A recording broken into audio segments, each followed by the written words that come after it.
মিজান আবার আসবে, বিজয়ীর বেশে আসবে। মিজানুর রহমান আজহারি চলে গেছে, চলে যায়নি, তাকে চলে যাওয়ার জন্য বাধ্য করা হয়েছে। একটা মাহফিলে 10 লাখ 15 লাখ লোক হওয়া, এটা দুনিয়ার কোনো রাষ্ট্রপ্রধানের ইতিহাসেও নেই, ঠিক কিনা বলুন? আজকে তাকে এই দেশে থাকতে দেওয়া হয়নি। সোজা কথা, সংক্ষিপ্ত কথা, চূড়ান্ত কথা, শেষ কথা, মিজান আবার আসবে। এক নজর যদি ভুল করে কোনো নারীর চেহারার দিকে তোমার পড়ে যায়, খবরদার দ্বিতীয় নজর দিও না। ফা ইন্না লাকাল উলা ওয়া লাইসাত লাকাল আখিরা। কারণ প্রথম নজর ভুল করে পড়ে গেলে ক্ষমা করবে কে? কিন্তু তার সৌন্দর্য উপভোগের জন্য বারবার তার দেহের দিকে তাকালে, বারবার তার চেহারার দিকে তাকালে আমল নামাটা গুনাহ দিয়ে ভর্তি করে দিবে কে? আল্লাহ চেক এন্ড ব্যালেন্স করেছেন। পুরুষদেরকেও বলেছে চোখ নামাও। কুল্লিল মুমিনিনা ইয়াগুদ্দু মিন আবসারিহিম। যুগ জামানা পাল্টে দিতে চাই না অনেকজন, যুগ জামানা পাল্টে দিতে চাই না অনেকজন। এক মানুষই আনতে পারে জাতির জাগরণ। এক মানুষই আনতে পারে জাতির জাগরণ। এক মানুষই বিপদকালে বাঁচায় কাফেলায়। এক মানুষই বিপদকালে বাঁচায় কাফেলায়। ক্ষুদ্র ডিঙ্গি বাঁচায় জাহাজ অসীম দরিয়ায়। ক্ষুদ্র ডিঙি বাঁচায় জাহাজ অসীম দরিয়ায়।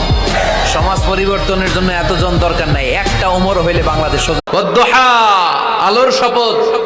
ওয়াল-লাইলি ইযা সাজা, নিঝুম নিস্তব্ধ রাতের শপথ। সুবহানাল্লাহ পড়েন। প্রথমে আল্লাহ দুইটা কসম কাটলেন। কয়টা?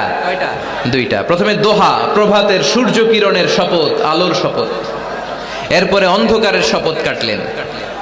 আলোর শপথ দিয়ে আল্লাহ তাআলা ওহী আশাকে বুঝালেন, আর অন্ধকারের শপথ দিয়ে আল্লাহ ওহী না আশাকে বুঝালেন। আল্লাহ বুঝাতে চাইলেন, নবী সব সময় আলো থাকলে ভাল লাগে না।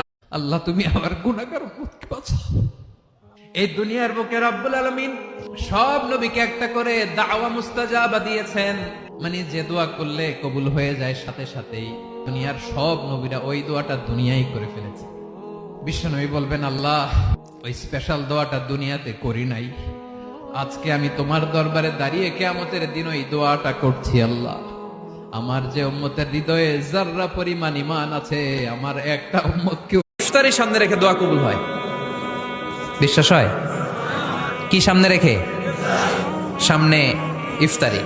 বসে থাকে আমরা তৃষ্ণায় সারাটা দিন, ছাতি ফেটে যায়। আল্লাহ দেখে, দেখতে দেখতে আল্লাহর একটা সফট কর্নার তৈরি হয়। এটাই সুযোগ কাজে লাগানোর, ঠিক কিনা? মুমিন যোগ্য যে কোপ মারে, সময় মতো কাজ করে, ঠিক কিনা? আল্লাহ তখন ফেরেশতাদেরকে জিজ্ঞেস করে, এই ঘটনা কি? খায় না